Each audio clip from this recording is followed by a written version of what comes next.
Roma Spirit je pre mňa veľmi vzácny projekt, pretože spája ľudí bez ohľadu na to, akého sú vierovyznania, aké sú farby pleti, aké sú národnosti alebo etnicity. A veľmi sa teším z toho, že vďaka Roma Spiritu som mala možnosť aj precestovať Slovensko, ale hlavne spoznať neuveriteľne úžasných ľudí. Je veľmi dôležité povedať, že autorkou myšlienky je Ľubomíra Slušná-Franc. Je to naša prezidentka, zakladateľka Asociácie pre kultúru, vzdelávanie, komunikáciu ACECu. Nápad pre Roma Spirit alebo na Roma Spirit vznikol naozaj v osade, na tom najpochmúrnejšom, najchudobnejšom mieste, ktoré si predstavíme, keď povieme slovo osada. Bol inšpirovaný tým, že tam vznikajú úžasné veci, úžasné skutky, sú tam nádherní ľudia, ktorí si vzájomne napriek tomu, že by jeden povedal, že nič nemajú, dokážu neskutočným spôsobom pomáhať.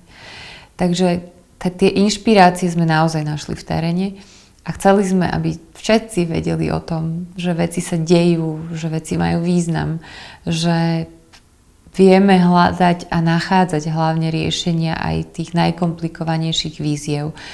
A už nemusíme v niektorých momentoch vôbec vymýšľať koleso. Proste je to tu a stačí, aby sme sa inšpirovali, motivovali a vzájomne si pomáhali. Máme za sebou 12 ročníkov, teraz aktuálne pripravujeme 13. ročník a práve čakáme na všetky tie úžasné prihlášky, ktoré k nám prídu. Za ten čas sme ocenili 76 laureátov. To je úctihodná už plejáda, galéria úžasných príkladov toho, že kde je vôľa, tam je cesta.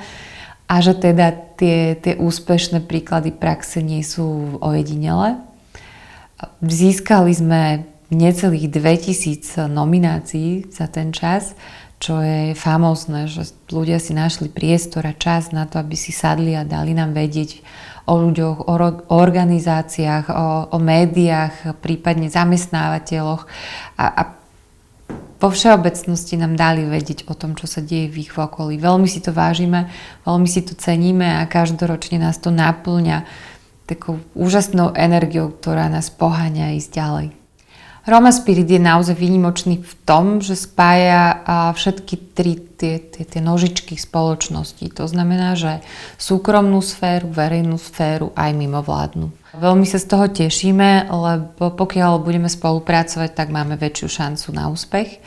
Bez všetkých troch aktérov sú akékoľvek zmeny veľmi komplikované a vždy to potom ťahá jeden za toho druhého a musí vynaložiť výrazne viacej energie.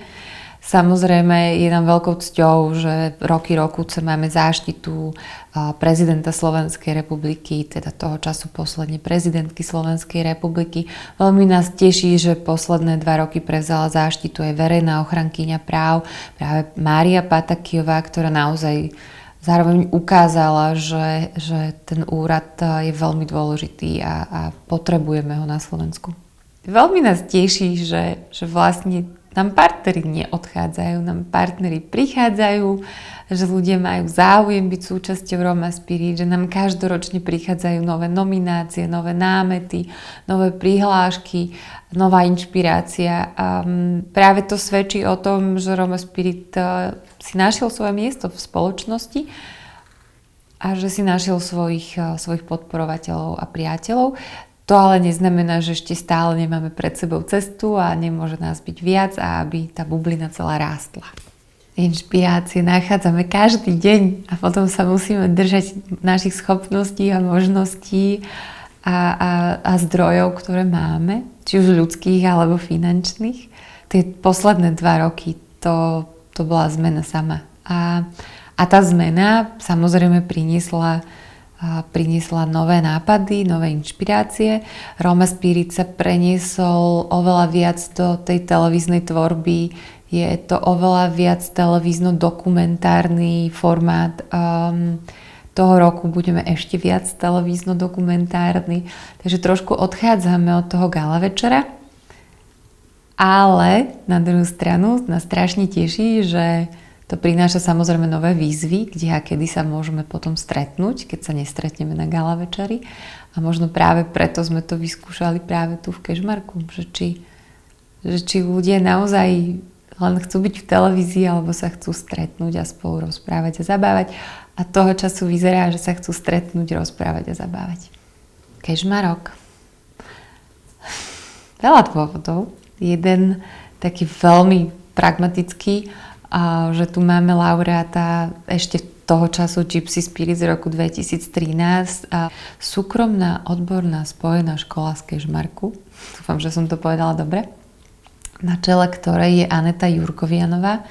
Boli úplne medzi prvými, ešte včera som bola v škole a majú takéto plastové srdíčko Roma Spirit. Odvtedy sme teda prešli naozaj veľkú cestu. A ona je veľmi angažovaná, veľmi nápomocná, tak som povedala, že poďme niečo vymyslieť. To je prvá vec. Druhá, ja milujem Kežmarok. A ak môžem robiť veci, tak veľmi rada robím veci, ktoré mňa osobne naplňajú, robím ich z presvedčenia, robím ich rada. A možno ešte tá tretia vec, myslím si, že Kežmarok je symbolický. Je to mesto, ktoré spájalo národnosti, vierovyznania ľudí. A veľmi dobre sa tu žilo od Rómov, Židov, Slovákov, Nemcov. Je to tu cítiť, to mesto voní inakosťou na každom rohu, si tu každý naozaj sa mohol prezentovať.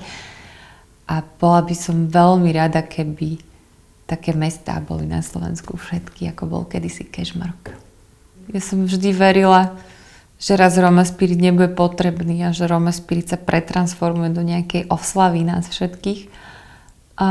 Zatiaľ to vyzerá, že ešte ďalšie ročníky budú.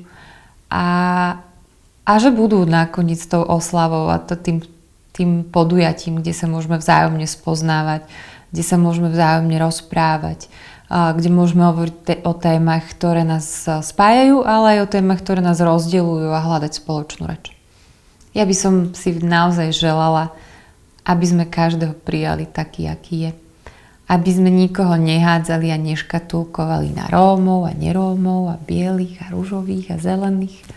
Aby sme mali mená, aby sme mali vlastné, individuálne nejaké vlastnosti, ktorými sa môžeme prezentovať. Aby sme boli vzájomne k sebe milí, ústretoví, hlavne rešpektujúci.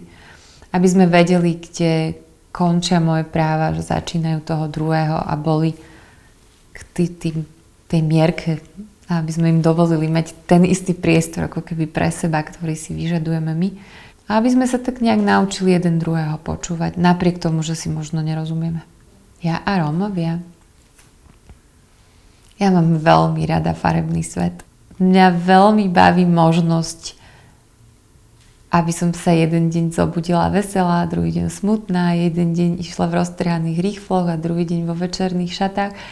Potom stretla svojich priateľov zo Slovenska a o hodinu na to sedela so svojimi priateľmi z východného Slovenska alebo z niekde úplne z lokality, kde naozaj, ktorí nikdy netušili a ma obohacujú. Alebo potom prišli moji priatelia z Afriky a zo Spojených štátov. Ja milujem rôznorodosť. Mám neskutočne rada možnosť sa rozprávať, ako to ľudia majú, ako by to chceli mať. Ako to možno nemajú, ako to nemajú radi a tak nejak sa tak vzájomne inšpirovať. A myslím si, že vo všeobecnosti potrebujeme mať diverzitu, potrebujeme mať možnosť si vybrať. Veď predstavme si, že by sme prišli do reštaurácie a všade máme len jedno menu. A už sme tu raz zažili a nie je to pekné.